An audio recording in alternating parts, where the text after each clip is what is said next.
So we'll now be moving into our communications section, and I am honored to introduce Jillian Stevenson, the Associate Director of Communications from Penn State's College of Agricultural Science. Jillian, if you're ready, you can go ahead and take it away. Great, thank you. So thanks for that. Well, good afternoon again. I'm Jillian Stevenson. I am the Associate Director for Communications for the College of Agricultural Sciences here at Penn State. And for our communications session today, we're going to talk about some of the spotted landerfly resources that are available for sharing with other states. And we were also going to talk about some of the tips on messaging, as well as we'll discuss some of the myths out there in the public regarding spotted lanternfly and how we've addressed them here through multiple communication methods. So we have a pretty tight agenda here, but I'll go ahead and start here. Okay, so I'm going to go ahead and start here with talking about some of our branding marketing collateral and some of our educational materials, as well as I want to highlight one of our most successful marketing campaigns and its metrics, just to give you an idea of what has worked for us here in Pennsylvania. And many of these resources that I'm going to be reviewing today are available on a OneDrive share folder that includes the original design files for some of these materials, and also some PDFs as well that you can take and you can adjust them and include your own branding and your own messaging within these. And they are available through, as I mentioned, through the OneDrive, which I'll have more information at the end of my presentation on how you can get access to that. So beginning with printed materials, a helpful piece to include as part of your awareness campaign is this type of general information brochure. Now, this one includes the general information and background on the spotted lanternfly, as well as the life stages of the spotted lanternfly. And it also includes information on how to report a sighting of spotted lanternfly. We can do that through the online, through our website or through our spotted lanternfly hotline. And this piece is the size of an average rack card holder, so it's really great for sharing with your partner organizations. And we've also shared it with our landscape companies, local landscape companies and other businesses. And it's great for putting in a rack card holder at a checkout counter or close to the checkout counter. And it's perfect for sharing the information on spotted lanternfly. And then new this year and currently in production is our spotted lanternfly checklist for travelers. We developed this piece in partnership with the Pennsylvania Department of Agriculture to raise public awareness of this pest and to encourage travelers to check their vehicles before traveling for any life stages of this pest. And the idea for this brochure came from conversations that PDA, the Pennsylvania Department of Agriculture, had with Penske Trucking Company. And that company has agreed to distribute our brochure to their customers, which is going to be really excellent in helping to spread the message about spotted lanternfly. Now, additionally, this team from PDA will be working with other rental car and truck companies like Hertz and Enterprise for distribution to their customers. And we're also hoping to distribute this brochure through the Pennsylvania Department of Transportation. And we're hoping that we'll get these into the travel plazas and into the turnpike rest areas. And then we're also looking at other potential distribution sites like visitor centers at state parks, the travel centers at truck stops, Amtrak rail stations, and airport terminals. And we want to also include some of the large entertainment venues here in Pennsylvania, either sporting or amusement parks like Hershey Park, or we're also looking at locations that draw large crowds like casinos and racetracks and major shopping centers and outlets. So we have a large venue or a large selection of venues that we want to distribute this. Again, hoping to spread that message for folks to check their vehicles before traveling. So a companion piece to the checklist for travelers is the checklist for residents.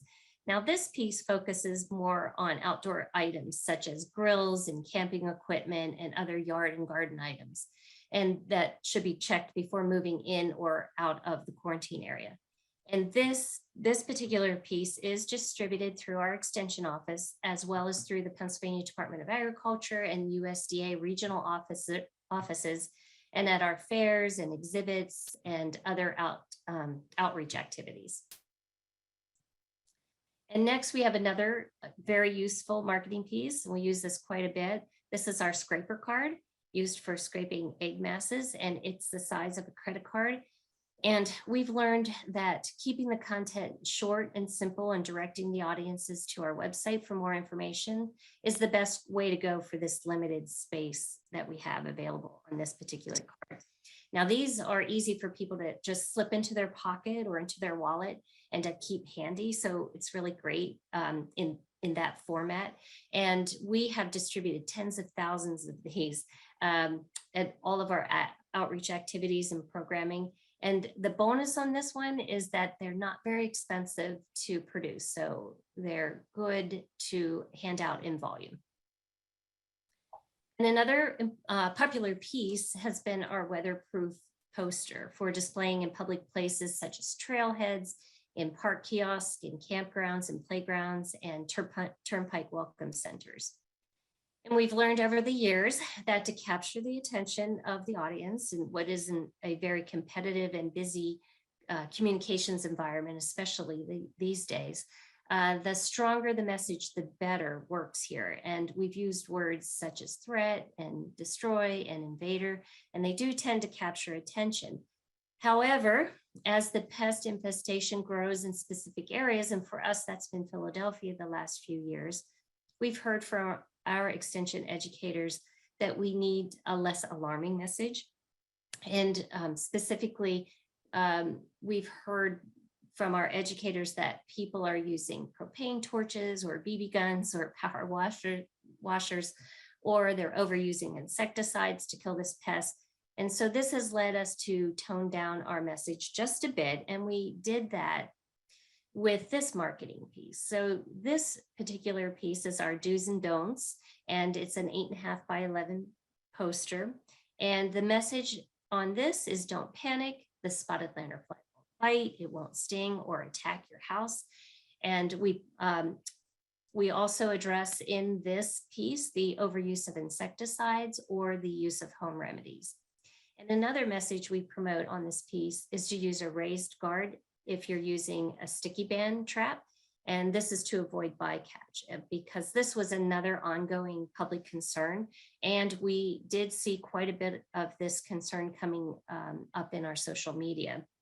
So that's why we developed some ads from the do's and don'ts. And we used this content to produce multiple do's and don't ads. And we placed those on Facebook, and we placed those as paid ads on Facebook, but we also shared them on our social channels within the college. And for us, we're active in Twitter and Instagram and Facebook. And then moving on to marketing items directed at children. This is our kids activity sheet that we produced in cooperation with the Pennsylvania Department of Agriculture. And this piece is ideal for our farm shows and our fairs and other public events to help spread the word. And we find that the children love to complete the activities, and then they're very proud of it. So they take it home, they share it with their family. And again, this just helps to raise awareness of the spotted lanternfly with this population. And another popular handout at fairs and other public events is this spotted lanternfly headband, and it's the same concept here. Again, anything children can bring home to educate families is perfect. And then new this past year, are our lawn signs and window clings. Now, the lawn signs are great for posting near parking lots, and they do remind travelers to look for this pest before they leave to help stop the spread. And we distribute these through our extension offices across the state and through the regional offices of our partners. Again, that's PDA and USDA. And the window clings are excellent for distributing through our many public events and programs, and they're relatively inexpensive to produce. And so they're really easy to take along to these events as well, because you can distribute them to a large number of people because they aren't as expensive as maybe some of the other brochures might be. And then next we have our spotted lanternfly wine bags, which were offered to the Pennsylvania wineries as part of our spotted lanternfly awareness campaign. And in this case, we used the design that was created by USDA. And these graphics are available for your use as well. And Cecilia from USDA will talk about how to access those graphics here in just a bit. Another resource we have for sharing with other states is our Spotted Lanternfly Management Guide. And this guide includes the basics of spotted lanternfly, as well as management recommendations, along with several user-friendly illustrations and charts. And three of our most popular pieces for sharing with other states are our educational fact sheets on the Tree of Heaven, on spotted lanternfly management for landscape professionals, and spotted lanternfly management in vineyards. Now, the design for these fact sheets and the spotted lanternfly management guide I mentioned previously are available for modification with your own branding, and they're available again through that OneDrive share folder I mentioned earlier, and I'll talk more about how to access that in a moment. Now, moving on to one of our most successful spotted lanternfly multimedia ad campaign is this campaign that we ran in 2019. Our calls to action for this campaign were to stop this invader, to see it, destroy it, and report it, and to visit the website for more information or to report a sighting. The campaign included this ad, and we ran this ad in multiple sources, including the Pennsylvania Grange magazine, which has a distribution of almost 10,000, and the magazine of the Pennsylvania State Association of Townships, which is distributed statewide to township officials, and their distribution is about 7,500. And then we also ran it in our Penn State Ag Science magazine with a distribution of 40,000. Additionally, we ran this ad multiple times as an insert in the Philadelphia Inquirer in the Sunday edition. In addition to the ads insert I just mentioned, we ran this popper ad also multiple times in the Sunday edition of the Philadelphia Inquirer, which has a circulation of almost 200,000. And the target area for these ads, of course, was Philadelphia and the surrounding areas, since the spotted lanternfly populations were significant in this area. We needed to build public awareness to help stop the spread of spotted lanternfly. And the call to action was to visit the website for more information on spotted lanternfly management. And again, the graphic you see here is one that was developed by USDA, and we worked it so that we could turn this into a popper ad.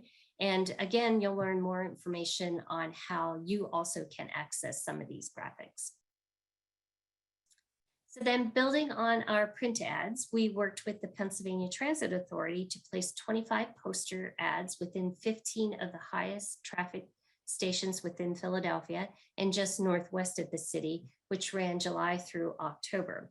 Again, the call to action was to visit the website for more information. And the campaign also included billboards, which you see here, and we targeted the original quarantine counties in southeastern Pennsylvania. And through this medium, we reached the general public traveling within and out of the quarantine zone with an awareness message. And the billboards were located on major highways and targeted the high population urban areas.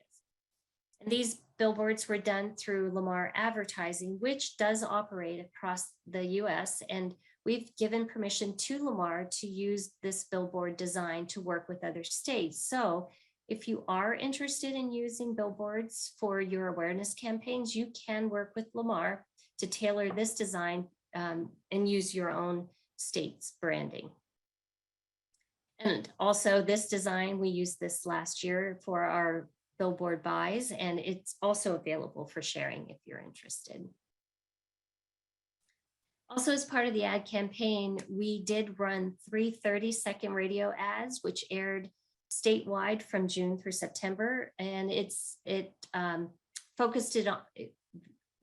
all 3 ads focused on the threat of spotted lanternfly to Pennsylvania's economy, to the ornamentals in your backyard, and to the grape and wine industries. And the call to actions again were to spot it, destroy it, and report it, of course, and also visit the website for more information. In addition, we did include our spotted lanternfly hotline number for more information. And then the final piece of the awareness campaign was our social media ads, which ran primarily on Facebook. And the ads featured the various life stages of the spotted lanternfly and what to be looking for throughout the season. And the call to action was once again to see it, destroy it, and report it. And it directed users to the website for more information, just as the other pieces had. And I'm bringing this particular ad up here because this was another example of a social media graphic that we used for the campaign. And it can be made into a postcard or a poster as a giveaway item. And here you'll note that we use both illustrations and the actual photos of the spotted lanternfly. And this is to help the public in making an accurate identification of the pest. And not only did we do the static ads, but we also ran videos. And here's just an example of a 15-second video ad. And let me just make sure my sound, yes, my sound is shared. So hopefully this will work. The spotted lanternfly is a destructive pest that is also a nuisance to Pennsylvania recreational areas and activities. You are an important ally in the fight to help stop the spread. If you see it, kill it and report it. Visit Penn State Extension online to learn more. All right, so I hope that you could hear that. I'm sorry for the interruption. But that video ad did run on Facebook, Instagram, and Twitter.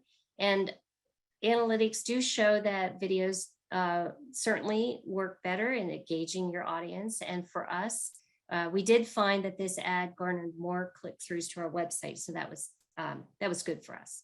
The spotted lanternfly. So the analytics for our campaign, the overall analytics did indicate that the 2019 marketing campaign efforts did increase traffic to our spotted lanternfly landing page.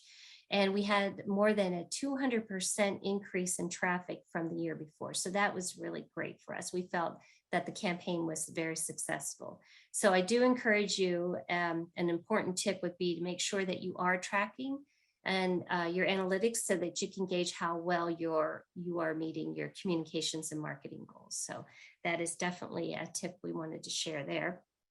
Now, finally, what you see here is that OneDrive folder, and it does include information of not only our resources, but from USDA and from other states. And you'll find in this folder, there are design files that you can share with the designers in your organization or with an outside vendor. And you can modify these then with your own messaging, your own logos, your own contact information. And a number of states have taken us up on this already. Let's see what else. Oh, so then I want to let you know that you can contact me directly to get access to this. It's open to anyone who would like to access the files. We just ask that when you do use our materials that you use a used with permission statement from the originating source. And as I share the information with you, I will have the exact wording for that permission statement. So this is my contact information if you are interested in any of those materials. And at this point, Jay, I will open it up to questions. Oh, great. And yeah, there's a bunch of questions for you, Jillian. Okay. So we'll go back first to the billboards. Did you happen to have any? There were two questions about it, both the billboard budget, if you're willing to share that, and do you have any metrics on the efficacy of the billboards? You know, specifically, offhand, I'd have to look back to get the pricing on the billboards. I can't remember offhand what that was. However, I can certainly share that after to the participants. In terms, and the second part of that question was, the efficacy. Yes. We did have unique campaign URLs on the billboards, but you're going at such a high speed down the highway, it's not likely that folks could remember that URL. And typically what we are assuming is that they just Googled spotted lanternfly and Penn State, and they were able to get to our website. So the only thing we were able to track was overall traffic to our website. We did have unique campaign URLs on all of the other, the transit ads and as well as the inserts into the Philadelphia Inquirer. And we found the Philadelphia Inquirer actually did draw a lot of traffic to our website. The transit ads, not so much. Again, I think that people are in a hurry, and so they're more likely just to Google spotted lanternfly and Penn State and make their way to our website. Sort of continuing on the funding, there were some questions about the radio ads. Was the approximate cost for that, and did you get funding for that as well? Yes, we did get funding from USDA for all of the campaigns that we ran. And most recently, we did a May through September. We ran radio ads with the Pennsylvania Public Radio Network, and that included stations across the state. And the messages ran throughout the day. Well, they ran in the morning drive and the midday and the evening drive multiple times each day. And that particular campaign cost us $35,000. Another question, so there were obviously lots of spotted lanternfly awareness ad campaigns going out there. Were there other ways of how you measured that, how you measured success of those? Besides metrics to the website? Yeah, trying to think of other ways we would have, we've talked a lot about the impact of our campaign and have we actually changed the habits of our of the Pennsylvania residents. And we don't, the only thing I'm measuring exactly is the traffic to our website, our social media engagement. We are able to do that through Business Suite, which we track our Facebook ads. So we have been able to track exactly the kind of engagement we're getting there, but we haven't been able at this point.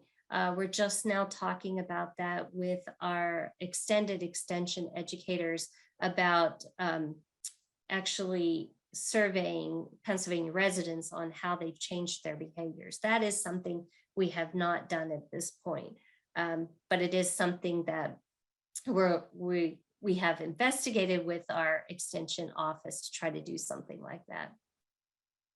It's a good question. Yeah, and that kind of answered one of the upper questions as well about in addition to how do you track, change behaviors? How do you decide where you're placing rack cards and who do you share them with? Right. And I'll tell you that is, I think, going to be more specific to the areas of infestation. For us, we hit really hard in the Philadelphia area. We didn't have a lot of educators on the ground there, so we had to make sure that we got the message out in other ways. So that's where we hit that area pretty hard with the transit ads and with the Philadelphia Inquirer, that the inserts, the radio ads in that area. So it really depends on the area that you're looking to target and why. And for us also, I'll give another example. Our Secretary of Agriculture visited our Erie area of Pennsylvania, which is our grape industry area. And what we found out in that area of our state, which is not in the quarantine currently, is that maybe the general public was not as aware of the spotted lanternfly. And so we had to make a bigger push to get some of our messaging into that area. So there is a way through social media that you can target those areas. So that would be something to consider, and working with your whatever marketing vendor you're working with to see that you can target through zip codes and other areas. You can actually zone in on exactly the areas you want to target. And for us, we focused very heavily on Southeastern Pennsylvania because that's where the quarantine originally started. And then as we travel across the state, and more of our counties are quarantined, we have a very different messaging in that area, and we do need to capture attention. And so we work to try to get the video I showed you, trying to get people in Pennsylvania to think about what's it going to be like if you're on a picnic and these pests are all over and crawling on the tree and dropping honeydew on your picnic table. So we're trying to get people to care that way. So I think it's going to vary depending on your messaging you need to do, the level of messaging, and you can target in certain ways depending on how you do your media buys, or you do your social media ads. I hope that got to the question. Yeah, I think it did. And there's a couple of other questions that kind of work around that, such as, would you use the word destroy in an ad again, and the word kill, things like that? How does, so kind of leading into, are there any materials that you have dropped that, you created over time? Yeah, that's a really good, we haven't dropped any materials that we've created, but what we have done is tone down the language a little bit. We have gone from kill to destroy. Now that the social media ad that I showed you, the picnic area, that did use the word kill. We do not use the word kill anymore. We kind of toned it down a bit. So we really haven't gotten rid of any marketing material, but we have toned the message down a bit. And again, it really depends on how much you need to capture the attention of your audience. And for still in the western part of our state where the spotted lanternfly is beginning to emerge, we really need to capture attention there. So we will continue to use some of the stronger language, still not using the word kill though anymore. Gotcha. Have you considered developing or adapting a smartphone app to support identification and reporting of spotted lanternfly sightings? If you need me to, I can hop in on this one too. Yeah, maybe you can help with that one. We do not have that option, no. Okay. So yeah, I'll speak to this one really quick. So Jillian and I work hand in hand a lot on a lot of the spotted lanternfly stuff, including public reporting. And one of the ways that we do that, just very briefly, if you're on the 101, you heard me talk about it. We do have a spotted lanternfly reporting tool, but the important part is it links from the Penn State website, where they have a great landing page when you get there, which shows you the different life stages and several photos of them. So it does help to direct and make sure that folks are getting, seeing the right images. Like, are you seeing a neg mast at a first instar, a fourth instar, et cetera? And if you get to the bottom of that page, there's an option that if you don't see that one, you can go and see what lookalikes are. So the answer to your question is sort of. It kind of exists on a web page and it's accessible through smartphones. And it's designed for both computers and phones. Right, and it's been a great tool for us, and the partnership has been really important between USDA, Pennsylvania Department of Agriculture, and Penn State. So that tool has been really valuable for the public as well as for our operators in our spotted lanternfly hotline. They are able to go in and directly have a caller's information coming in from the public. We can put it right into the system as well. So it's been a good partnership. Absolutely. And then the last question I have for you was your budget. And what is your budget? And I know it shifts from year to year, and how do you work with that? Yeah, our budget has actually decreased over the years. We did start out with, we had $250,000 for our marketing efforts. And we had that for about the first 2 years, and now it's significantly lower. And so we're doing Facebook ads because the cost of those, placing them ourselves, the cost of that isn't as high. So instead of going with an outside vendor, so we've learned how to cut cost a bit there. The other thing we are doing more of, and I didn't talk about that today, but we do news releases monthly, And we talk about the management of the spotted lanternfly, and we direct people to the website for more information on management.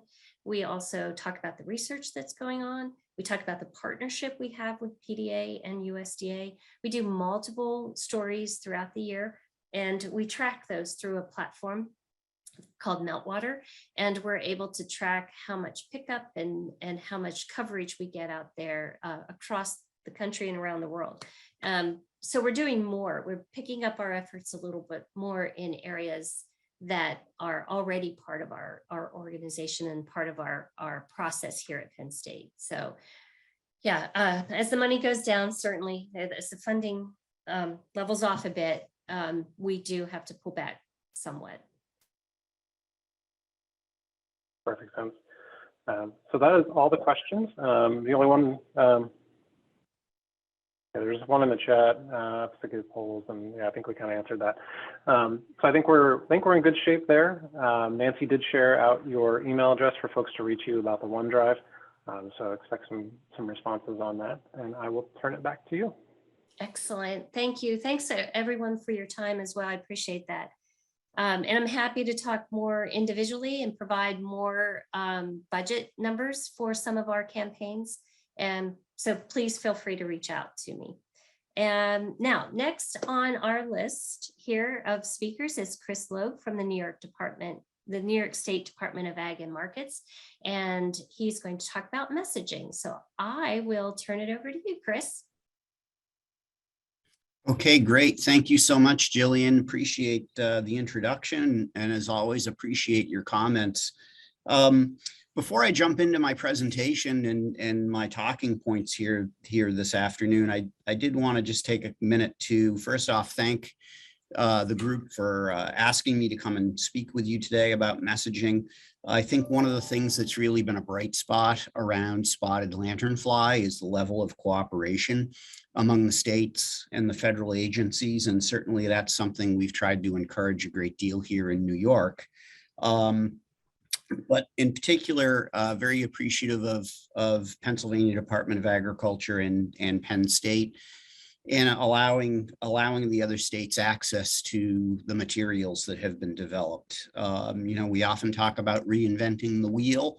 We often talk about having consistent messaging, and I think in the case of spotted lanternfly, that's kind of a bright spot where we've done a pretty good job with that.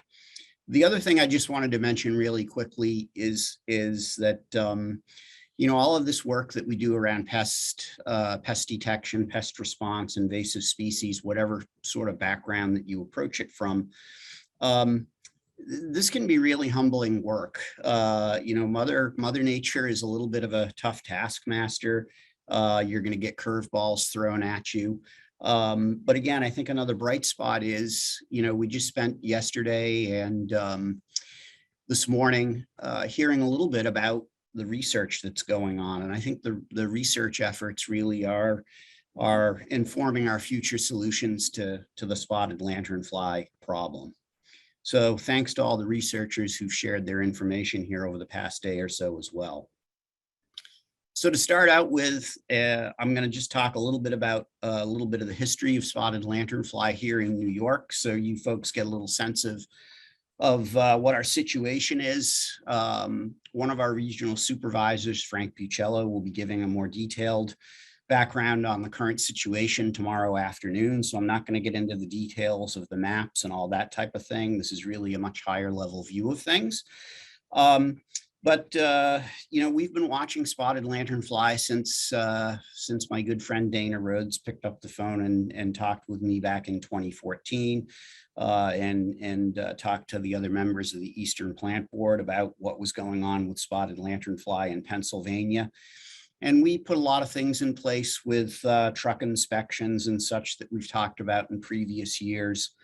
And in reality, you know, we thought we would find spotted lanternfly, quite frankly, a lot sooner than we did. The other thing I'll say is I also think we had a lot more confidence in our negative survey data than perhaps we should have. And so our first discovery of a population in New York State was in the late summer of 2020. I'd like to tell you that it was one of our Ag and Markets people who found that. It actually was one of our partner agencies, the State Parks Department. They were doing some invasive species survey work in Clay Pit Pond State Park, which is on the tip of Staten Island in New York City. And they were the first to report a spotted lanternfly population out in the environment in New York. Our response to that, along with USDA, was to go out and we actually surveyed every grid on Staten Island in the fall of 2020. And we found spotted lanternfly in an overwhelming majority of those grids when we went out and we really looked intensively. The reason I'm sharing the level of detail with you is because it plays into the outreach messaging, how you deal with public reports and all this type of thing. So shortly, as we went through the fall of 2020 and into the 2021 survey season, we came up with a number of other locations, somewhere around 13 in New York State, where we had populations of spotted lanternfly. This is the humbling part. We had really good plans for spotted lanternfly that really focused in on finding it in one particular area, being able to go in, discreetly manage it, and move on with our survey and our monitoring. That is not how things played out. So one thing that I think we did pretty well in New York was to think about the messaging and about the outreach. As a lot of you know, we've had a long-standing Asian longhorn beetle program in New York. And I think, again, around Asian longhorn beetle, the outreach component of that, both on the federal and the various states involved, those outreach efforts have been really, really effective and really, really important.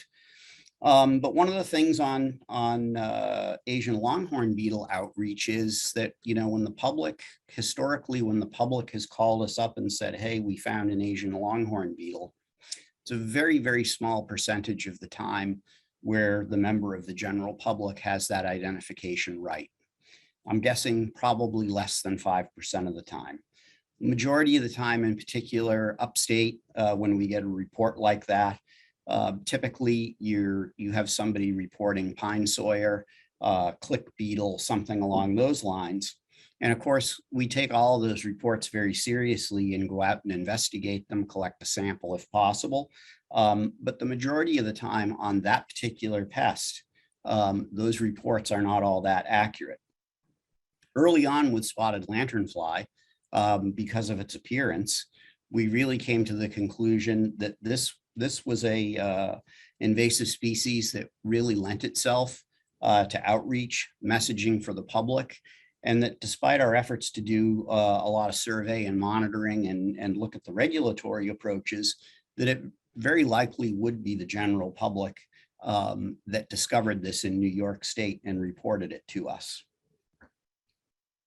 So our message through 2020, 2019, 2020 into 2021 was report it, report it, report it.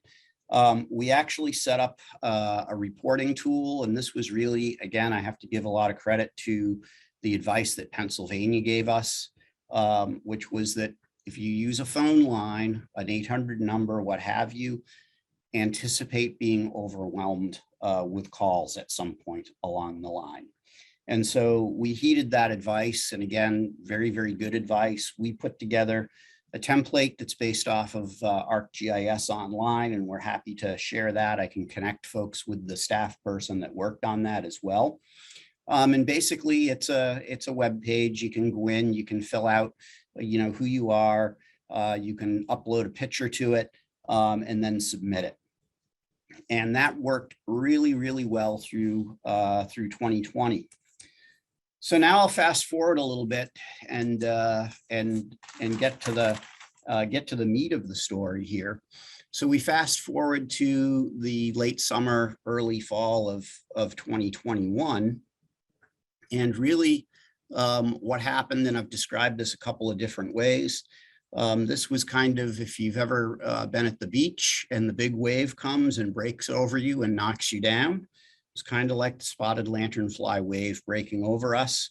Or another way to describe it is we became a victim of our own success. So our reporting tool really, very, very successful. And in the fall of 2021, we were getting upwards on some days, not every day, but on some days, we were getting north of 1,000 reports per day on this reporting tool. And at that point in time, we had several staff who were triaging those reports. Basically, when a report would come in, they would get an email, they would figure out where it was in the state, they'd triage it out to an inspector if it warranted it, if it was an area that we didn't know about at the time. But the staff came to us and they said, you know, we're getting 1,000 of these a day. We're really concerned that we're going to miss a report from a new area in the state. And just to be 100% clear, the majority of those thousands of reports that we were getting at that particular time were coming out of Staten Island. As time went on, we could also see the other boroughs of New York City starting to light up a little bit with reports coming out of, you know, Brooklyn, Queens, Manhattan.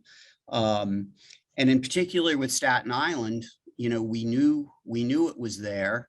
And so we were concerned that a report from other parts of New York, perhaps closer to our grape growing regions, which really are our main concern here in New York around spotted lanternfly, would get lost in the shuffle.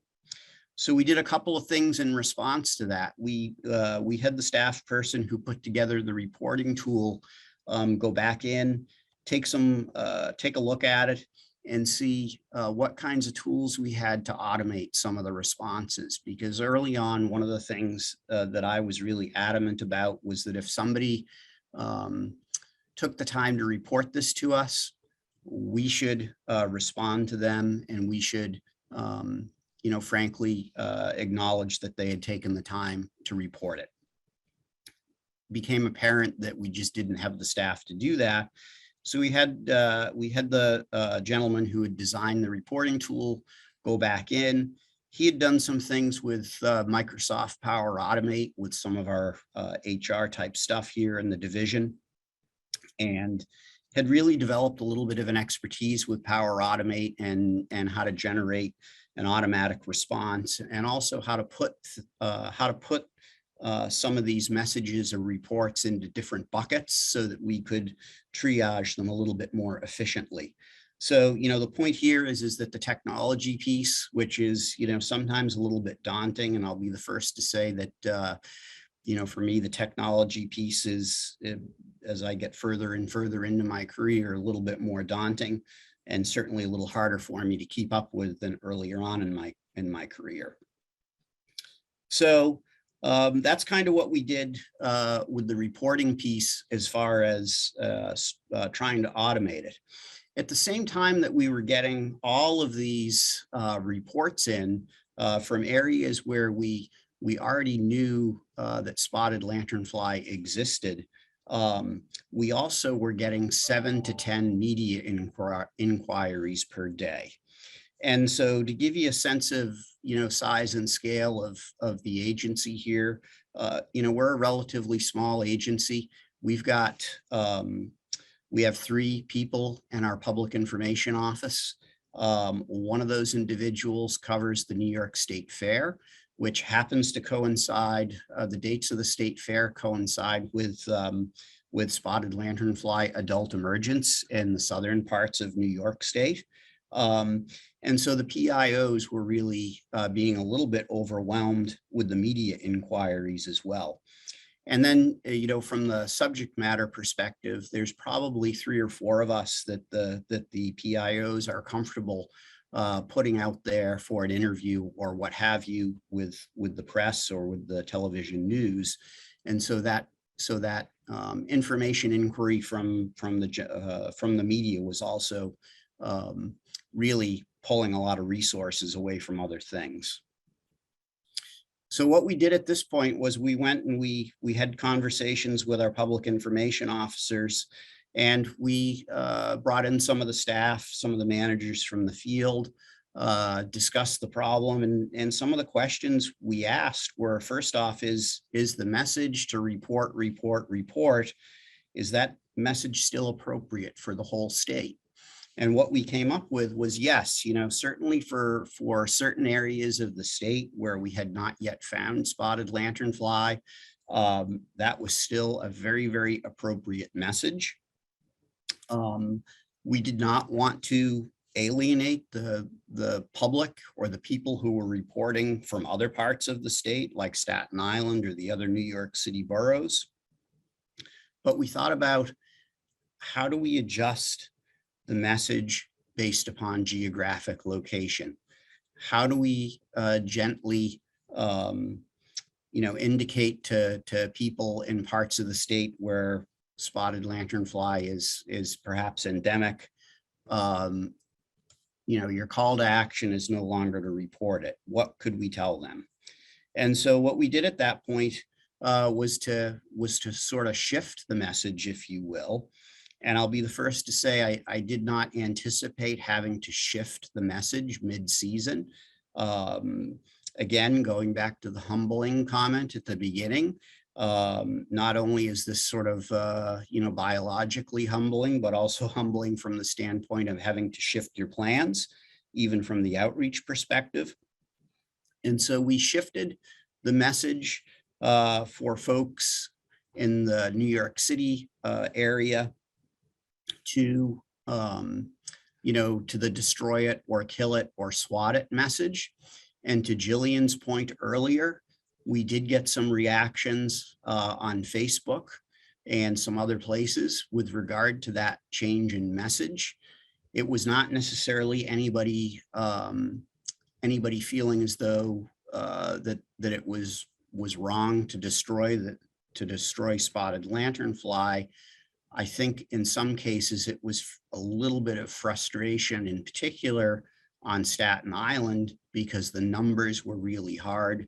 And I think for people hearing that message, it was perhaps the thought they had is, okay, I could swat 100 of these today and there will be 100 more tomorrow. Probably not anything different than folks in other states have heard. But that worked fairly well. We continued with the report it message for the rest of the state. And, we continued to get reports, through the rest of the fall or the flight season, if you will. And again, very, very accurate when somebody tells us that they've seen spotted lanternfly. They usually have. And certainly really, really good tool if it's managed correctly.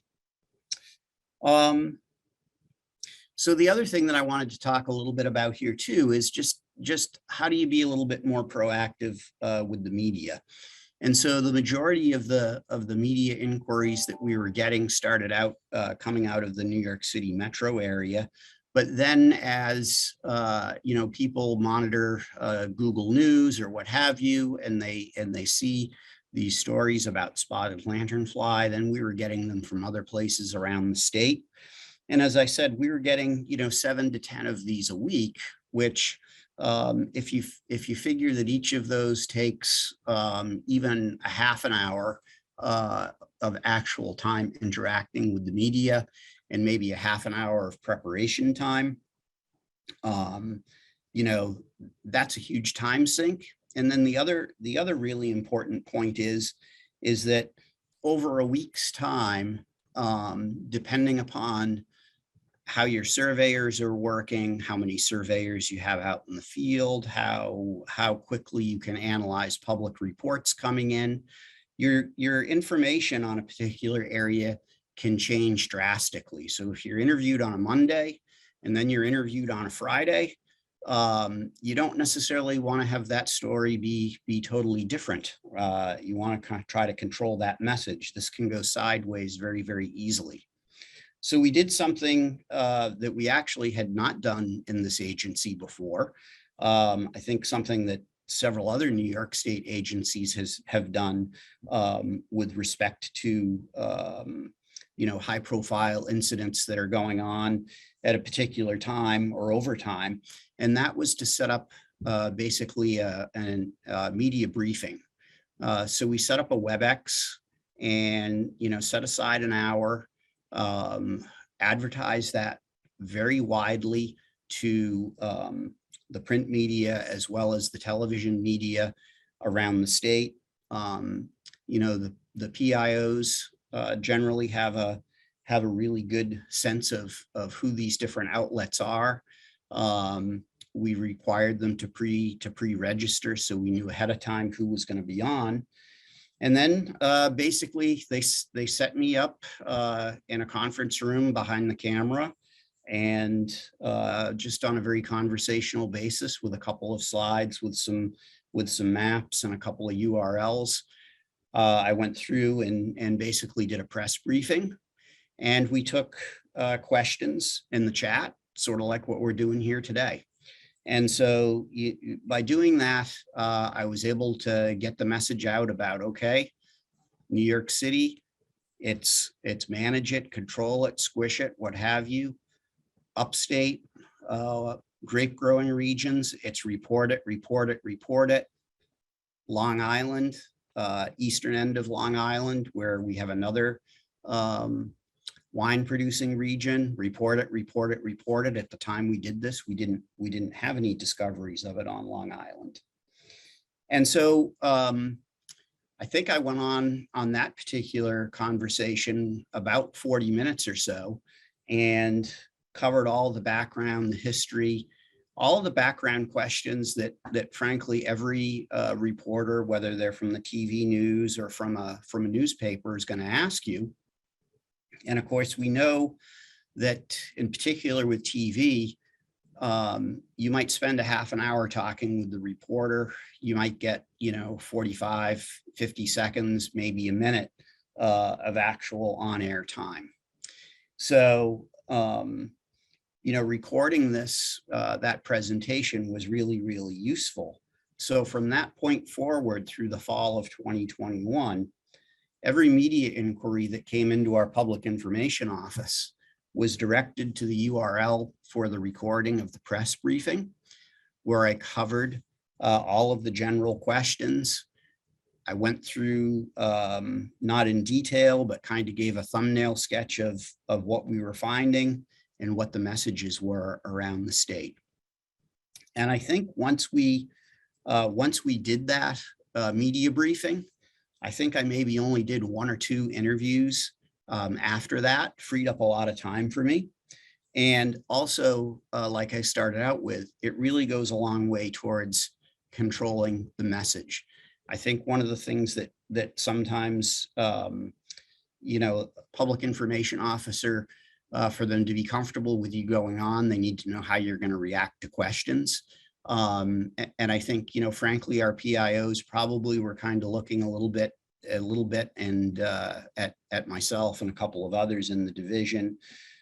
And they were seeing, the stress of, trying to run the response, trying to be the public face of it. And I think they wanted to get a little bit of control over it, so that we had a consistent message going out.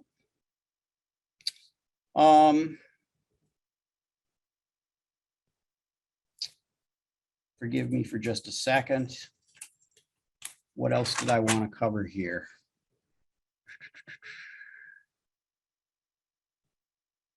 So just a couple of other thoughts. Forgive me for taking a minute to look at my notes here. My comments got ahead of my notes, and that's probably illustrative of when PIOs get nervous when you're on with the reporter. So some other thoughts here, and some things that I think we did well in New York from the outreach perspective. We have a really long history in New York State of having a really active invasive species program, goes back into the 1990s. We have a number of state agencies that sit together as the Invasive Species Council, and the co-chairs of the council are commissioner's representative from Ag and Markets and a commissioner's representative from the DEC, which is our Department of Environmental Conservation, and we have dual or joint responsibility for running that Invasive Species Council.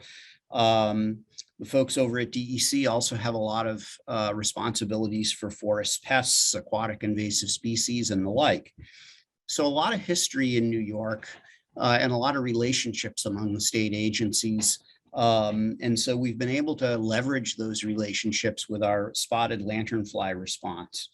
So where I'm going with this is, before you have this, if you have those types of relationships in your state, you need to be engaging with those other agencies and get a sense of, okay, who is the lead agency? Who's the lead agency on survey? Who's the lead agency on management? But also who's the lead agency on outreach?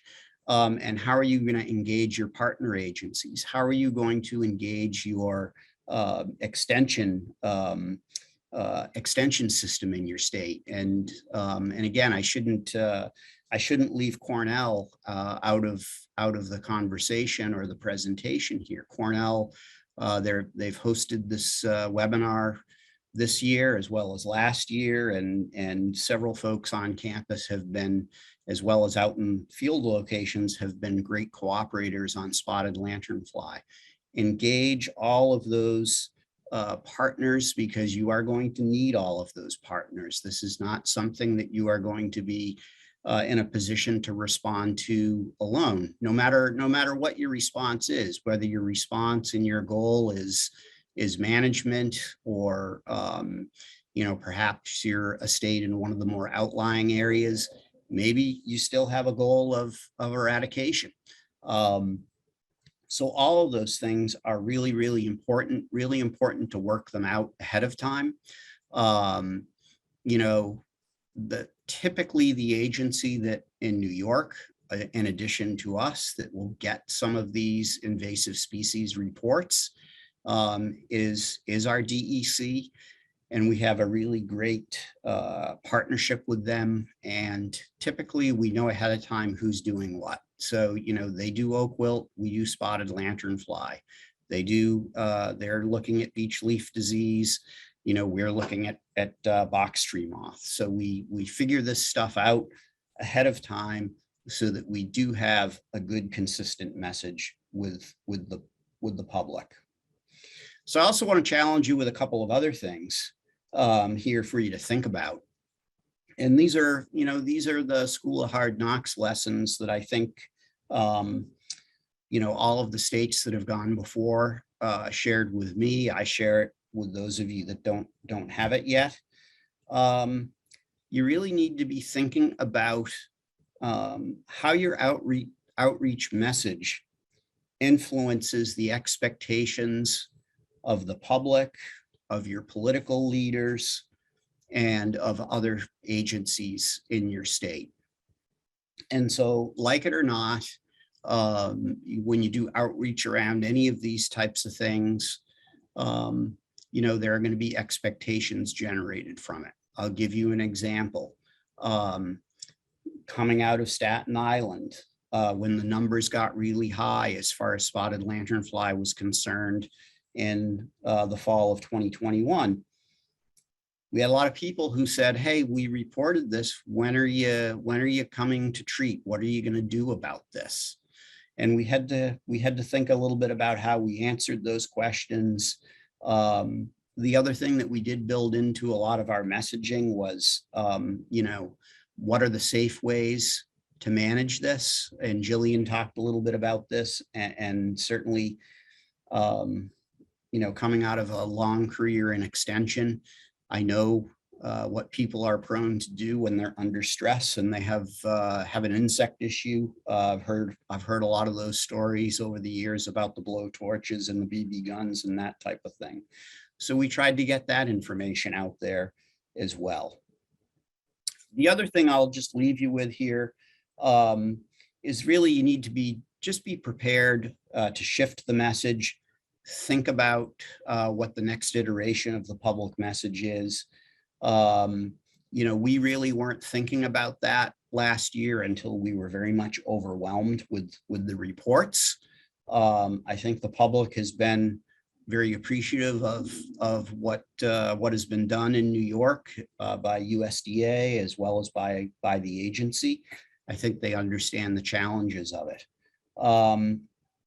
So just be thinking about that. It does, I think, have a pretty high potential for going sideways from a public perception standpoint. The final thing I'll just, or two more final things before I go here and turn it back over to Jillian. Really, really important, in addition to setting up your own reporting tool, I highly recommend that you monitor other sites as well. So we have a really big presence in New York with IMAP invasives as well as iNaturalist. And I think my colleague Tom Algier is talking about that later today with somebody from the Natural Heritage Program. So it pays dividends to be watching those other reporting tools as well and monitoring them. You can set up email alerts on some of those. All the information that you can get is really, really important. And then I promise now, really the last thing, Jillian, is I think there's a balance to be achieved here. And I don't pretend to know what the balance is, but from day one with outreach, I've been concerned about how much is the right amount? When does the public become, sort of immune to your message or doesn't hear your message anymore because it's sort of background noise or perhaps no longer relevant? I don't think any of the states have reached that place, but I think there's the potential for that. And even with Asian longhorn beetle, that's been a 25, 26 year project in New York, still ongoing.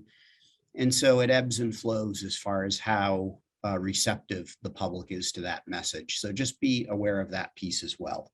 And with that is all the wisdom I have to share today, if I shared any wisdom with anybody at all. So thank you for listening. Appreciate it.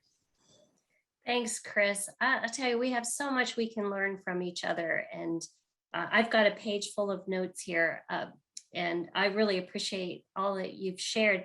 The managing expectation of the various audiences really was an important message to come through. I know for us here at Penn State, we did hear quite a bit in our call center. We reported and nobody came to my backyard to kill these things. Where are they? Where's the government? Why aren't they here? And so we worked really hard with the Pennsylvania Department of Agriculture. We worked together to come up with the messaging that would be good for both of us to have, so it's consistent and it's accurate. And we worked it into a news story. We worked it into our website. We work it into the response form that you get once you report a finding. So I think it's really important that you do manage those expectations and you build those partnerships, just as you have done there in New York. And we certainly appreciate all that you've shared with us. That's it's important information for the other states to know for sure. I don't see any questions. Let me just check the. Okay, yeah, I have no other questions here. So with that, Cecilia, you're up next. We have Cecilia Sequeira from the USDA-APHIS program, who's going to talk to us about the resources at the national level through USDA. And believe me, they've got some amazing resources, and I'm looking forward to Cecilia's presentation. So Cecilia, if you're ready, you can go ahead and get started. Thanks so much, Jillian. I am going to start my video now. And okay, great. So I'm Cecilia Sequeira, and I work with USDA Public Affairs, USDA-APHIS. And in addition to media relations for USDA-APHIS, I also run the Hungry Pests program, so outreach and media. And today I'm going to talk to you a little bit about the spotted lanternfly national outreach and media tactics, some lessons learned, and some outreach tools that we have available for you. So, let's see. Right now we have a Slido interactive poll. This is just to get everybody back in. I know a lot of folks are multitaskers. I'm certainly victim of that. So if you could go to slido.com and just enter 831740, it's on your screen now, 831740. Would like to have everyone participate in this Slido interactive poll. This will give us just a little pulse on the kind of social media that you're running on, and not just social media, but all geo-targeted tactics that you're doing, and whether or not you've even heard of the term at slido.com. So just check out that poll. We'll take a look at this. I've got 8 votes so far, 9 and climbing. Great. Seems like folks are finding. Again, that's slido.com. And just enter 831740 as your participant code, and that'll get you to that interactive poll. Okay, we've got our numbers climbing, about 27. So the question is, have you ever included paid geo-targeted ads in your pest management strategy? So some folks joining us may be thinking, what is a geo-targeted ad? Others may be thinking, okay, well, I've heard of it. Sounds great to be able to localize it, but how on earth do I pay for it? Some of you have done this before and in strength, but maybe for other pests and not SLF. So I'm sure we have a lot of different responses coming in. I see the votes are still climbing, so we'll give that another moment before I close out that poll. Thank you everyone for participating. One of the reasons that and I'll get into those geo-targeted ads in just a moment with a little bit more information on how to use them and what kind of geo-targeted ads exist. But one of the reasons we really recommend it, particularly for spotted lanternfly, is because you may really have, as Chris mentioned, a different tactic depending on where SLF is in your state, or maybe it's not there yet, but along the border, you really want people to be looking for everything, but for all of the different signs and symptoms of SLF. But maybe in other parts of the state, you don't want to alarm anyone. So those geo-targeted ads can really be helpful. We're at 121 votes, and it looks like we're sticking there. We'll go ahead and stop the vote now and just take a look and see what those responses look like. So it looks like 42% of you have said that you have not done interactive slides, interactive geo-targeted ads. 30% of you have. 7% said your budget is too limited for ads, and another 30% said you're not familiar with the concept. So really, it's kind of spread almost equally, and a small number saying the budget is too limited. So it's really great to hear that some of you have tried.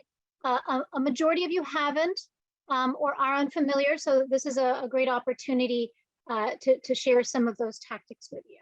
So I'll go ahead and get started here. So as I mentioned before, I run the Hungry Pest campaign. Some of you may be familiar with the logo. Others will be hearing about us for the first time. This is an outreach campaign, a national outreach campaign there to support your needs.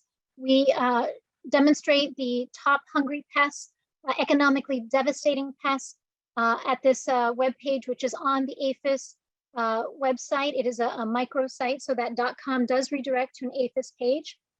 And SLF is on there. There's a vanity link as well, so you can share that on your platforms. And this is an easy button for you. We have tools there from our partners who have created a lot of outreach products as well. So definitely take advantage of the tools that are available there. On the Hungry Pest website, you'll also see state-specific pest trackers. So if you're looking to share information on pests that you want to highlight in your state, especially economically devastating pests that are just a threat or actually in your state, that tracker can be a useful resource for you as well. You'll also find on our website Plant Protection Today, which has a lot of great articles that are talking about all of the available research on invasive pests. There's a link here in these slides to the Safeguarding Continuum, but there are definitely also spotted lanternfly research articles on there as well. So if you're looking for content to share, you may find some of that content on Hungry Pests. You may find it on Plant Protection. So why do we do outreach? Why is it essential? Especially with spotted lanternfly, you have a pest that is very recognizable in that adult stage, and it's very useful to stop it in its tracks before you have a large population. So you want to reduce the spread. You want early reporting, early detection that can really reduce the cost of managing it. You might even be able to eradicate it depending on where you are. And so those public reporting tools early on is really important, making sure they're familiar with all of the life stages. We definitely found that the adult stage is very recognizable. However, the egg masses are less recognizable to most, and it's certainly something to highlight in the public on the outdoor services and for movers and recreationists. Really want to make sure that they are able to recognize an SLF egg mass and know where to look. There's a $40 billion price tag associated with the cost of invasive pests, managing them and the losses. So there's really a lot of money to be saved in involving the public in this effort. So for Hungry Pests, we have a more than decade-old outreach campaign with a lot of resources available for you. And they're available on hungrypest.com. One of the things that you'll find that is very useful is the Pathways outreach resources. This is the Pathways page that I'm illustrating here. It talks about the 9 high-risk pathways for economically damaging pests. And our goal with this campaign nationally is to highlight those top pests that are the most damaging, that also are easily and inadvertently spread by people in the things that they move. So these are those 9 high-risk pathways. That's kind of in the way, so let me see if I can move that. So certainly there are several here that apply to the spotted lanternfly. You can see here outdoor gear, firewood, moving RVs. So you really want to highlight some of those pathways in your communication. For spotted lanternfly, we have both a very specific audience and a general public audience. And you want to speak to them both and not just kind of speak to the public as a whole, because there are different talking points and there are different tactics to reaching those members of the audience. For spotted lanternfly, you've got movers. And earlier, you saw the Penn State checklist. We made a national version also with the Penn State logo of that checklist that they created. And so you can download that from the Hungry Pests webpage and use that in your tactics. Certainly we want people who are traveling from one place to another, especially a known quarantine area, to be checking their vehicle for signs of the spotted lanternfly and certainly egg masses before they move. And they may not know what to look for. They may think it's mud on their lawn furniture. So really important to highlight that. And if you can promote it, even better on social media. Recreational enthusiasts, you have a lot of folks who get out there and hike, they go camping, they go from their local area, bring their outdoor gear that they may leave outdoors throughout the year out to a new place, to a new forest. And in doing so, they could move invasive pests. Particularly when you're trying to target this audience, look at groups that are already doing that so that you don't reinvent the wheel. Play Clean Go, for example, they have a great campaign in June. You'll find that at playcleango.org, and a lot of information and a toolkit that you can download well in advance of that, that speaks to those recreational enthusiasts. Just as they're getting outside, they're making those plans and hiking and camping, you want to tell them how they can leave those hungry pests behind, clean their shoes, clean their gear, make sure they're not moving invasive pests with them. Also, don'tmovefirewood.org participates in Firewood Month in a big way in October. They have a huge toolkit, lots of great messaging that you can find on there. So not just hungrypest.com, on the national front with some of these great tools that you can download, but also Play Clean Go, Don't Move Firewood, and lots of partners to be aware of and take advantage of for your SLF communication needs, so that you aren't creating graphics every time you need them. You're taking advantage of what has already been created. So definitely want to be targeting movers, recreational enthusiasts, general public, and travelers passing through that quarantine area. Here are some of the links, and I'll provide these slides later so that you can, access them easily. But you'll also find these links on the Hungry Pests website. And coming soon this year, we're looking to add in SLF lookalikes guide. Really is a very charismatic pest. The media likes it, and people generally have an idea of what it looks like. But the egg masses are something that still benefits from some additional recognition. And there are some in younger life stages, in the NIMP stages, there are some lookalikes. So that guide may be helpful. And a national version of a wallet card is also coming soon. Here we have some additional outreach materials, tons of outreach materials available. This is just what I could fit, on this one page. This checklist here is from Penn State. We've nationalized it, so you can download that, use that for your audiences. Useful electronically, but also in person if you're doing in-person outreach, so that they can really see what outdoor gear could have egg masses on it, and become more aware of what they should be looking for, as well as those other life stages, other outreach materials as well.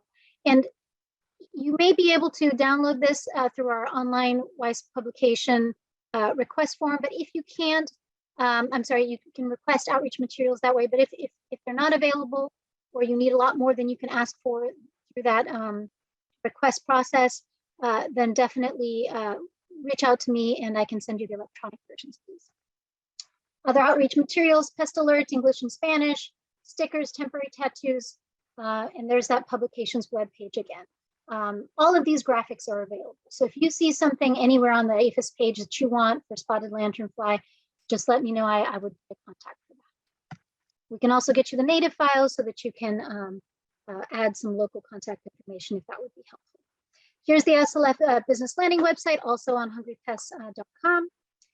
You can see some additional materials here that are specific to businesses. So lots of stuff available in the toolkit, and more coming this year to help new states that are doing that proactive research. So we'll be creating kind of state-specific checklist. Some infographics. You saw some of these on one of the slides earlier. There are many more. We'll create a little spot where you can download the most sought after, the most requested graphics, but there are so many more. So if you're aware of a graphic that you benefit from incorporating in your social media campaign, definitely reach out. If you're looking for messaging, feel free to reach out. You'll find a lot of those talking points on hungrypest.com for the national audience, as well as the reporting tools for each state that has populations to date. So any information that you're looking for, it should be right there on the Hungry Pests SLF webpage. And here we have some outreach aids.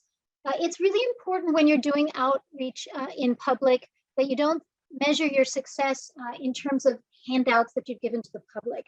When you go to corporate trade shows, and of course we're in a position right now where there's very little in-person outreach happening, but this is a lesson learned and something we wanted to share with you. If you do have outreach events that you're participating in, you really want to make that a whole social interaction, something that leaves them with facts that are sort of tailored to the reason why they're there. You want to have a conversation with them that leaves them more knowledgeable about a specific pest with a call to action. You're trying to drive change and not just inform here. You want them to take certain actions to reduce the movement of this pest. And one of the ways to do that is to appeal to the five senses. So it's really helpful to have physical engagements, things that they can touch, those stickers, those giveaways that you saw people talking about. But the more interactive, the better. And that's where it being hardy and leading to a good experience is useful. So here on this page, you see kind of worst to best. You've got pests tacked in with needles there. And if you have a kid run up to your table and you're busy talking to the parent for a moment, and the kid grabs that, they could pull out one of the needles. And even if they don't stick themselves with that needle, it could end up in pieces on the table, and that might lead to not a great interaction with that family. So whenever you're creating outreach materials, think about the entire audience that may end up using it, and you want it to be interactive, you want them to be able to touch it, but you also want it to be rugged and to have a great experience for the people approaching, because that emotion is going to help them remember the experience and the talking points that you shared with them, and you want them to have a positive interaction also so that they remember your agency well. Here you have the second one. If you rattle this around, some of those might move around and you might have to play with it to get them back into place, but it's a great presentation of the life cycle there. Just not as rugged as the acrylic display, which is our last one here, which is practically indestructible, but can walk away from your youth. So there are a lot of national outreach opportunities. I mentioned to you earlier about Play Clean Go and Firewood Month with Don't Move Firewood. We also have at APHIS, the Invasive Plant Pest Disease Awareness Month. That's coming up in April. We do that in English and Spanish. We go across the states with a radio media tour. We have 60-second PSAs that certainly we can give to you so that you can also use them on your platforms. We have lots of talking points and graphics. And so we share a lot of messaging, and we'll do media in your state, which we can tailor to some of the talking points that are specific to your state if we're aware of, exactly what you're doing differently from others. So definitely, if you want to participate in that conversation, it's coming up in April. You can do that on social media or reach out proactively to coordinate and be a part of that. Hashtag IPDAM. Very influential. Last year, we reached more than 13 million listeners and had more than 2 million digital impressions. So leveraging the media, in addition to the radio media tours, you also have just a lot of New York Times stories and national media on spotted lanternfly. And so these are opportunities for you to get your talking points out there. This particular slide shows Asian giant hornets. This was a really good lesson learned for us. And so I wanted to show you what that looked like because there was really a lot of effort for us to manage the communication on this when it went viral. Many of you have heard of Asian giant hornets under the media moniker, which is murder hornets. That is certainly not our description of it, but it was so charismatic in the media. Everyone wanted to talk about it. It was a big story when it came out, and the first big news on it around May 2nd reached almost a billion impressions, in 24 hours. It was very big. And so just a few days later, we issued a statement. You can see here on the graph how that looks. What this really illustrates, and this is true of all of them, it's just depending on how viral it is, it's just more pronounced. But you have a media arc in the news. And it's really critical to understand that as that story is changing and as you are developing your talking points, you have a very short window of time to share your side, your talking points and the information you want the media to have before they lose interest, before there are no more stories on that and much less coverage and less readership. So keep it simple and get it out there as quickly as possible, and you'll have an opportunity to really shape that conversation and give those proactive talking points to the media so that if you're looking for support from the public, you can get that support through the natural media coverage that you're not paying for, that just happens to be available at that time. So we talked about IPDAM, radio media tours, proactive media. We certainly do geo-targeted tactics there, and there are certain audiences that may speak Spanish or a different language. So those tactics are not just specific to a certain zip code, but also the audience that we're trying to reach. If you know that you have a large Latin audience in a certain area, it may be helpful to have a subject matter expert who speaks in Spanish to host that tour. So you really want to look at where you're trying to reach and promote your messaging based on those local audiences. And Facebook, radio media tour, everything can be geo-targeted. And here you see some of those ads. This is a recent tweet from our pest threat spotlight. You'll find on Hungry Pest stuff that you can amplify in your own audiences. This one was not geo-targeted, but it was promoted, which gives us more viewership, but you can geo-target. So here are some of those tactics. Mat releases. Some of you may not have heard of mat releases. They're essentially like a feature news story that are designed to look like a regular news story and can be repurposed by outlets across the nation. And taking advantage of this tactic allows you to use a wire service to really get the news out there on your topic. Certainly, if you want someone to do something that they might not naturally do, might not be informed about, mat releases are a way to go. That's coverage that you pay for, but that looks like regular coverage to the viewers.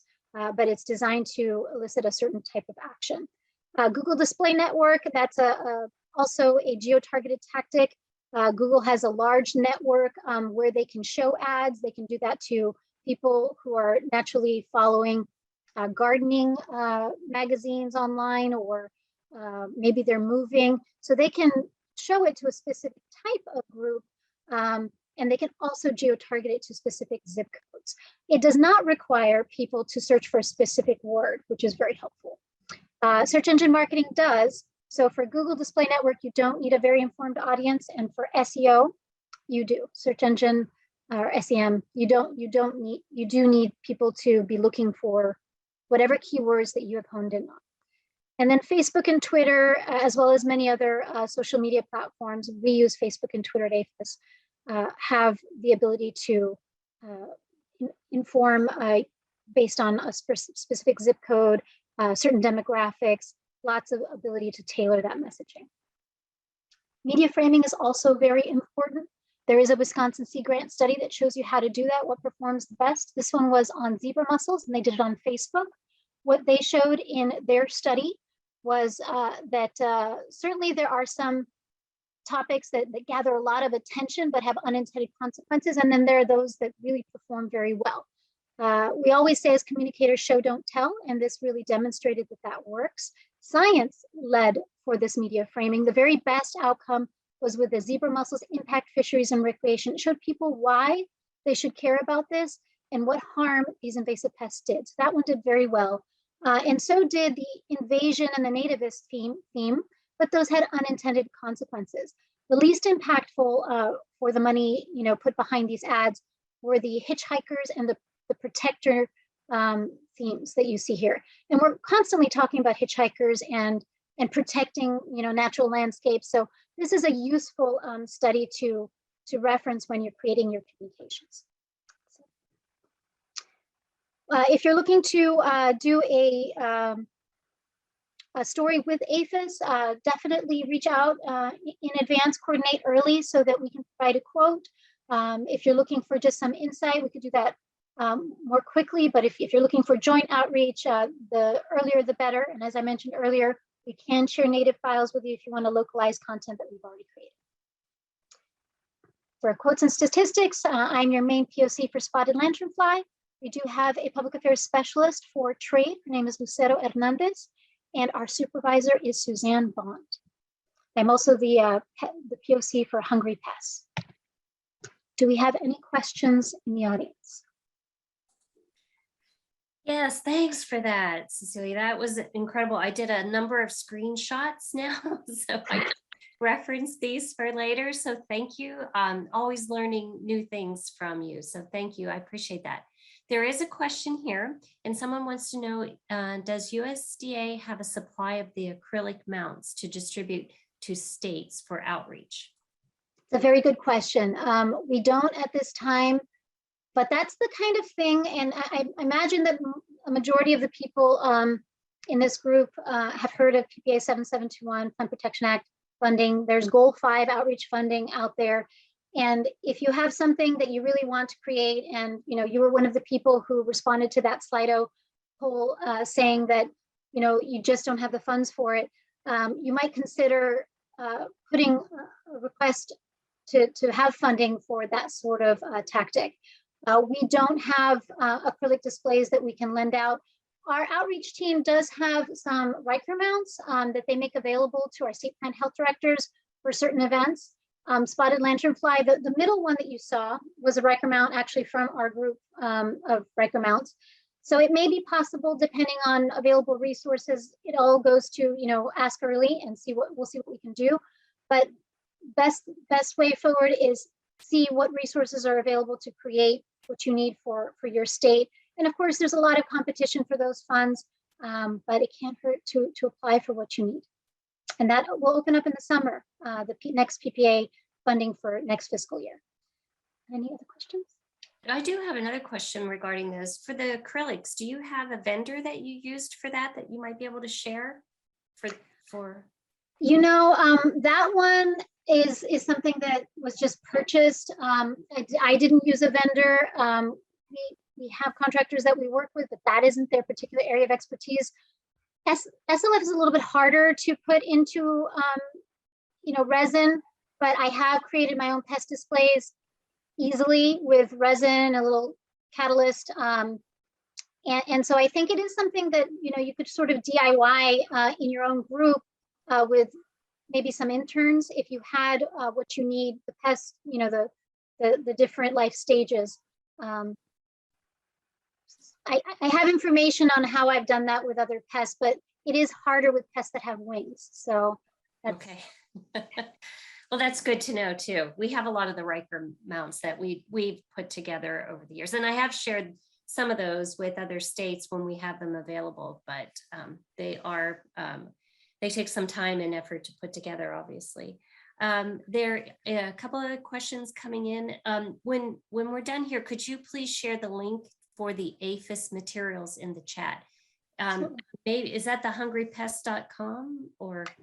Yes, there's hungrypest.com, and when you get to the main page, you can click on the threat and then spotted lanternfly. That takes you to SLF specifically. There's also a vanity URL that I can drop in that takes you directly to the SLF page. Perfect, thank you.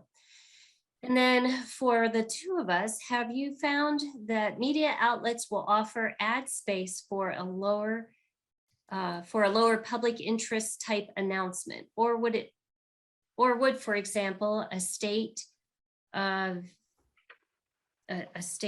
Association? Vintner Association would help underwrite an ad budget. That might be more for you, Cecilia. I'm trying to understand the question. The question is, have you found that media outlets will offer ad space for a lower public interest type announcement? So when we work with ad space, we're typically just using a wire service and getting it out at a national level ourselves, through Hungry Pests. So I don't work at the localized level as much as the states would. I tend to use a wire service. If you have a media analytics support contract, there's many out there, Meltwater, Cision. You may have the ability to just kind of turn on a button to do something at a specific level. And certainly if you have social media, you can do things at a specific level and reach a guaranteed audience. So that's something, definitely get together if you're asking this and you're not a public affairs person, but you have a public affairs group. These are great questions for your public affairs team because they can provide a lot of insight on that. If you don't have a public affairs team and you have more questions, feel free to follow up after this as well. I'll drop my information in the chat. Lots of stuff available. And if you are trying to measure a specific release or story that you put out there and you don't have any money, but just want to see how many people saw this, what was the reach? Meltwater Impact Report is free. You can just drop in your URL of the original story into their impact report, click, search, and it'll show you all of the pickup on that. And you can use that for your reporting. And there are a lot of analysis options out there to see how you're doing that don't necessarily have costs associated. Yes, yeah, I know I've not found any paper that we've worked with or media outlet that we've worked with who will offer us a nonprofit rate.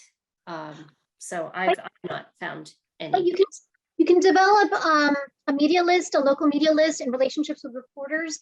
And that's where remembering that they have a 24-hour deadline usually can really help you in the future.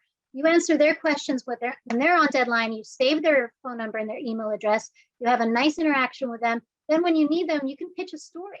Be like, hey, I have this thing I want you to know. This is newsworthy. Let me share it with you right now before anyone else picks it up. Then maybe they'll just go ahead and cover it for you.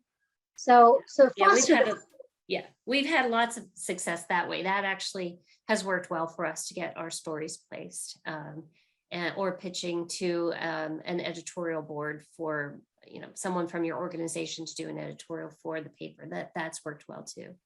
And working with your extension folks who have really good relationship with local media. So that's another connection. And other partners. You could do a live stream, a webinar with USDA and a bunch of other partners. If you think in advance, You can have a lot of amplification if you've got an outreach campaign that you've created and you want people to retweet it so that it gets a lot of visibility. Reach out in advance and bring in all of your partners, anyone who's interested in this story, and get it amplified. You know, have a plan in place early. It's also a possibility.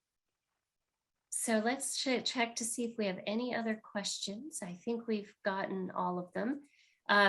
So I want to just really stress that you need to keep Cecilia's number and email close by. If she could put that into the chat, that would be great.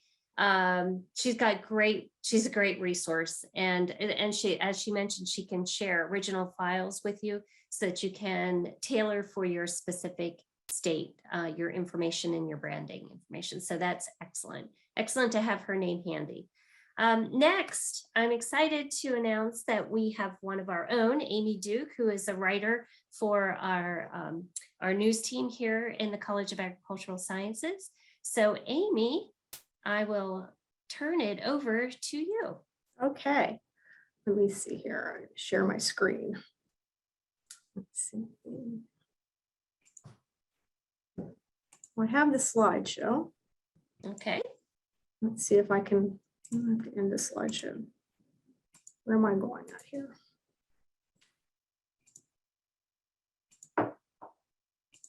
Let's see. I know you were having some issues I earlier. was. No, I think I'm good now. I think I have Okay. it now. Yep.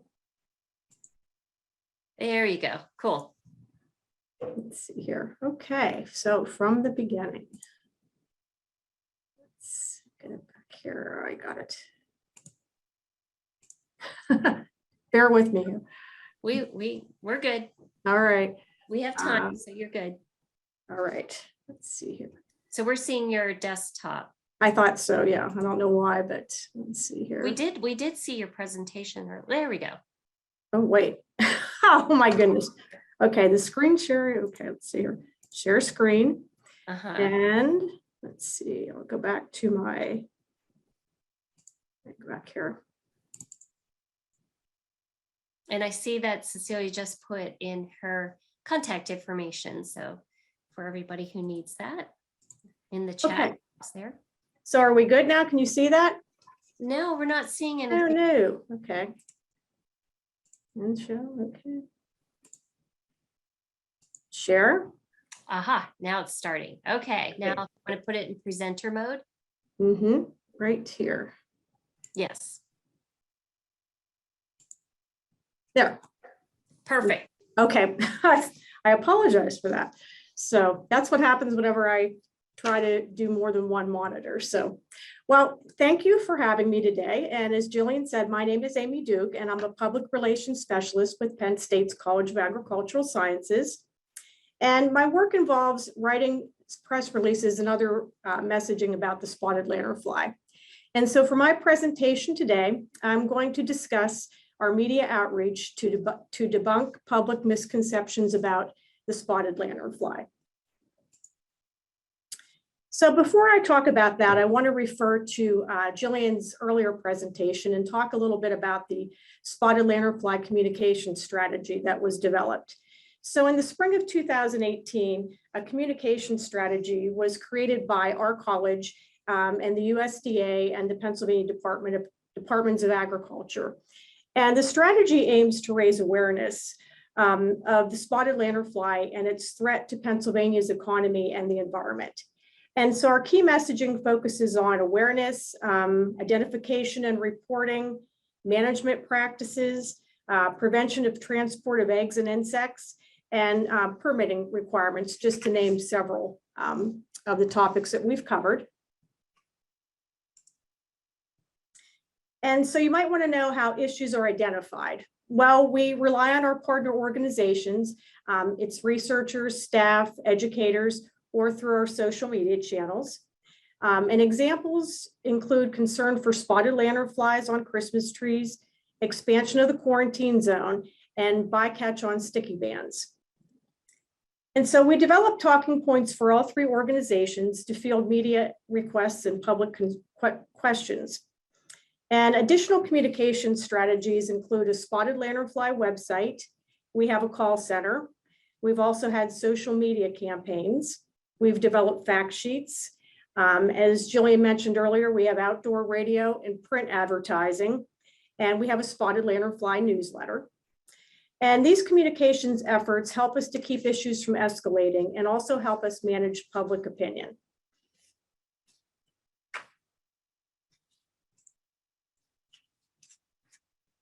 So news releases, let's talk about that for a little bit.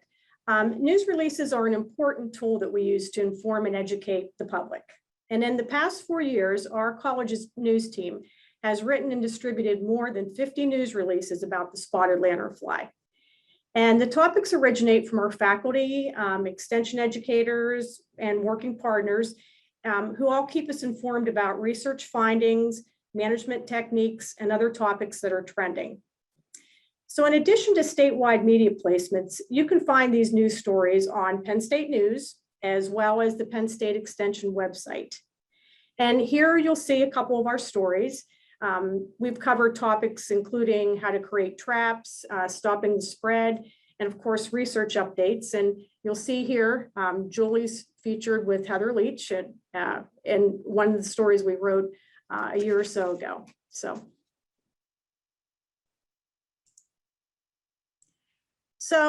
we talked a little bit about meltwater in the last session, and I'll talk a little bit about how we use it here. So we find reporters who write about the spotted lanternfly, and we also distribute our news releases through Meltwater, which is a media monitoring service. And our statewide media list includes print, radio, television, and digital media outlets. And you'll see that Meltwater enables us to document the media outlets that publish our stories or who use our content or our experts for their own stories. And this service also allows us to gauge how many potential readers were reached, the geographic area of the media outlets that cover our stories, and how it was shared on social media. And I'll just give you an example here. You'll see this story from the Philadelphia Inquirer. One of our stories, which was titled Organic Control of Spotted Lanternfly, Focus of Penn State Cornell Study, that was written in 2019, was picked up statewide and nationally by more than 30 media outlets, including Penn Live in Harrisburg, the Tribune Review in Pittsburgh, the Philly Voice in Philadelphia, and of course, here the Philadelphia Inquirer. And this one story had a potential reach of more than 5 million readers. So we were pleased about that. And you'll see here, this slide depicts more examples of our media coverage. The Wall Street Journal, NPR, the AP, and the New York Times are just a few of the major placements that our stories have had. So now let's talk a little bit about myths. So whenever we think of myths, we probably think of Greek mythology. But of course, as we know, a myth is also a widely held but false belief or idea. And so for our purposes, of course, it's the latter, but I think it'd be much more fun to talk about maybe Hercules or Hades or Medusa. And for those of you who are around in the 1980s, you'll probably remember the hit song by REO Speedwagon, which was Take It on the Run. And it really talks about how rumors get started and how they evolve. And I think it's a great segue into our discussion about spotted lanternfly myths. And so while research is unraveling the spotted lanternfly's mysteries, some fallacies persist about the pest. And in Pennsylvania, we've learned about these falsehoods from our spotted lanternfly call center staff, extension educators, master gardeners, scientists, and regulatory officials. And we've also seen these myths shared on social media. So how and why do myths happen? Well, with endless information on the internet, it's really hard to know what to believe. And that's really true in the case of the spotted lanternfly. Because it's a new insect to the US, and people don't know a whole lot about it, they're seeking whatever information they can find. And I think that early lack of understanding, coupled with their frustration, really has led to the sharing of wrong information, especially on social media. But to be fair, sometimes the information that the media is repeating once was thought to be accurate, but has changed now based on more recent research. And so we really want people to use recent information from credible sources. And that's why it's really important to dispel these myths about the spotted lanternfly by providing the public with accurate science-based information. And we do that by having conversations with the public through social media responses and posts, extension webinars, and displays at county fairs and other events. And additionally, we developed 2 press releases, one last year and one earlier this year, which were distributed to our statewide media list and also posted on the extension website. Sources for these stories were our Penn State scientists and extension educators who provided the information. And our stories also are vetted by our task force partners, including the Department of Agriculture. So now moving forward, I'm going to outline several of these myths and how our experts are working to debunk them. But first, I want you to see a few photos about why people are so frustrated about the spotted lanternfly and why they're perhaps willing to take questionable information at face value just to try to solve the problem. And here are more photos about how the spotted lanternfly intrudes on our personal space. So we have myth number 1. One of the myths that we hear a lot is that spotted lanternfly kills all plants and trees. While we know that it does feed on more than 100 species of trees and plants, recent discoveries here in Pennsylvania suggest that it rarely kills them. But there are 2 exceptions. One is cultivated grapes, which of course is a major concern to vineyard operators in Pennsylvania and beyond, and tree of heaven, which is an invasive weed tree. However, what we know is when large numbers of spotted lanternfly feed on one tree, it must affect that tree, and Penn State scientists are studying those effects. And we also know that a stressed tree is more vulnerable to disease and other pests, and saplings are more likely to be affected than mature, established trees. So here's myth number 2. So some residents living in regions with large spotted lanternfly populations in Pennsylvania have reported seeing fewer lanternflies in 2021. And these observations have led some to speculate that the insect might be gone for good, but unfortunately, that's wishful thinking. Our experts have explained that several factors are likely influencing spotted lanternfly populations, including the impact of natural predators and parasites, people's efforts to reduce populations, the natural ebb and flow of insect populations, and lack of food. So some folks might be tempted to use home remedies that include household items such as detergent, glass cleaner, vinegar, salt, garlic, and chili pepper. And some of these suggestions don't on the surface seem harmful because people use them every day, but even detergent can hurt beneficial insects and animals, as well as plants and trees, and really should not be used. Instead, our extension educators suggest using non-chemical control methods, such as destroying egg masses, using fly swatters, mechanical traps, and removing tree of heaven.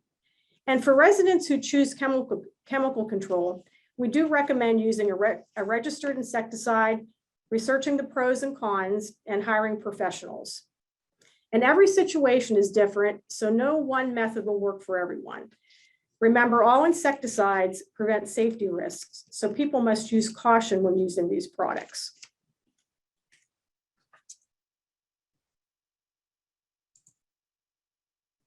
So you'll hear myths everywhere. And this one originated on a nationally syndicated garden show when the host advised using pressure washers to destroy spotted lanternfly eggs. So after a news story was published, we did tag a link to our story in the garden show social media, just so they were aware of the correct information. And which is, while pressure washing might remove egg masses from surfaces, there is no evidence that it destroys eggs. And really high pressure sprays can cause permanent damage to trees and plants.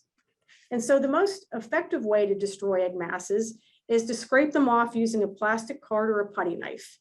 Then you place the eggs in a bag or container with rubbing alcohol or hand sanitizer and throw it into trash. Eggs also can be smashed or burned. So although pressure washing is a big no-no, we did hear from several citizens at our spotted lanternfly booth at the Pennsylvania Farm Show earlier this year that they really enjoy using salt guns as a way to fight spotted lanternfly, which it does sound fun, but I'm not convinced it's probably the most productive. But if it's enjoyable and get you out there to help in the fight, I'd say go for it. So here's another one. Milkweed is toxic to spotted lanternfly. So according to our Penn State Extension educators, milkweed contains certain compounds that make them toxic to most birds and mammals. However, there is no science currently showing that it is poisonous to the spotted lanternfly. But on a positive note, milkweed is the sole host plant of the monarch butterfly. So by planting it native to their region, people can really help this important pollinator. But I don't think they should expect to milk any benefit related to the spotted lanternfly. So myth number 6 is that spotted lanternfly needs tree of heaven to produce. And you'll remember from Kelly's earlier presentation today that it does not, according to our scientists who have researched the insect's reproductive cycle. And our scientists raised lanternflies from egg to adult without ever having access to tree of heaven. Instead, they were fed, the specimens were fed silver maple, willow, river birch trees in a controlled outdoor setting. But what they did find was development from egg to adult was slightly faster when the spotted lanternflies were given tree of heaven. And that suggests that it is a good host for them. But because the pest likes tree of heaven, our experts again recommend removing it.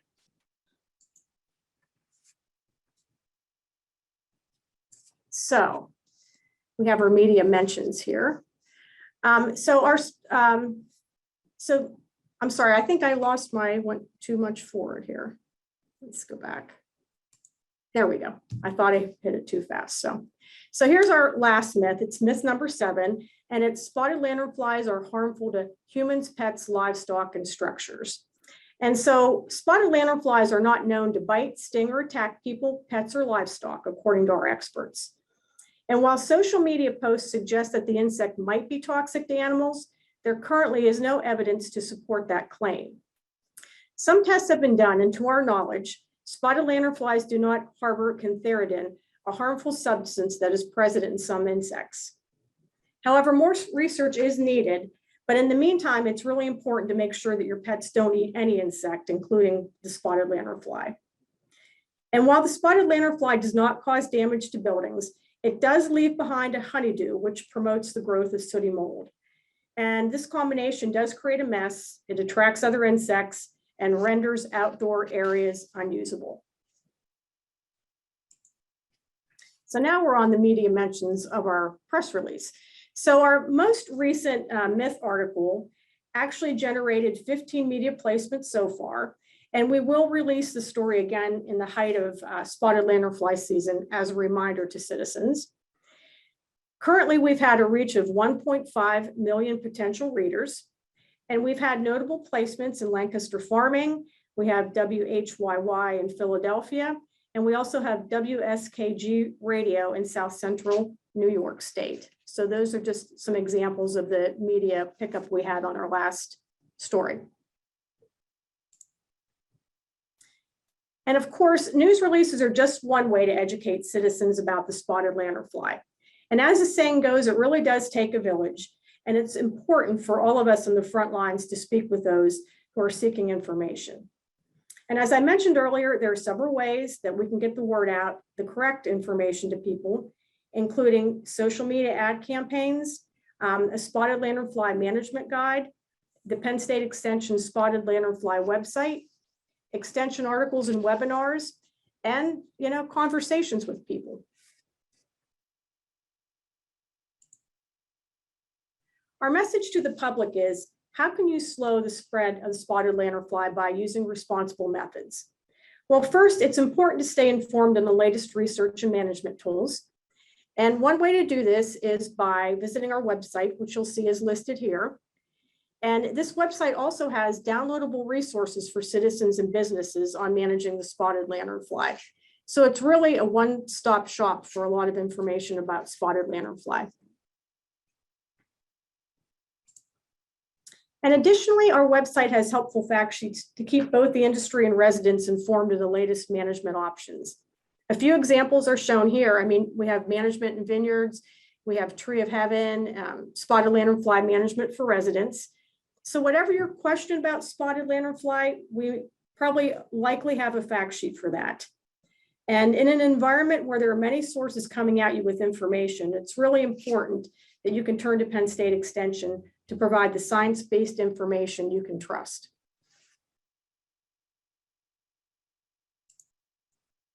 And to conclude this presentation, I give you this quote from Winston Churchill. I believe it relates to our conversation about myths and how rumors get started and the fact that they really do spread quickly. And we really all do play a role in helping to debunk misinformation. So thank you for listening to my presentation, and I'm happy to field any questions you might have. I'm sorry. Thanks so much for that, Amy. Appreciate that. We worked really hard on identifying some of the misconceptions out there that come through on our social media or through our educators to us. So we work really hard to inform the public and make sure that we're working with the educators to get the right information out there, either as Amy said, through our fact sheets, through our website, through our news stories, through our handouts, through our webinars and our face-to-face programming.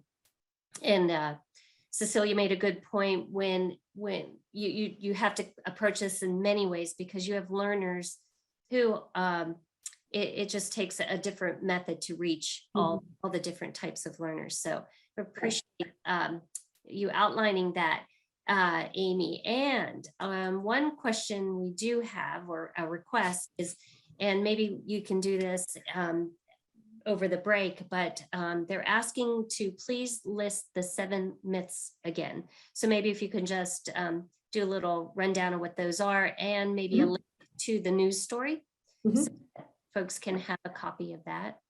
And let's see if there's another question in here.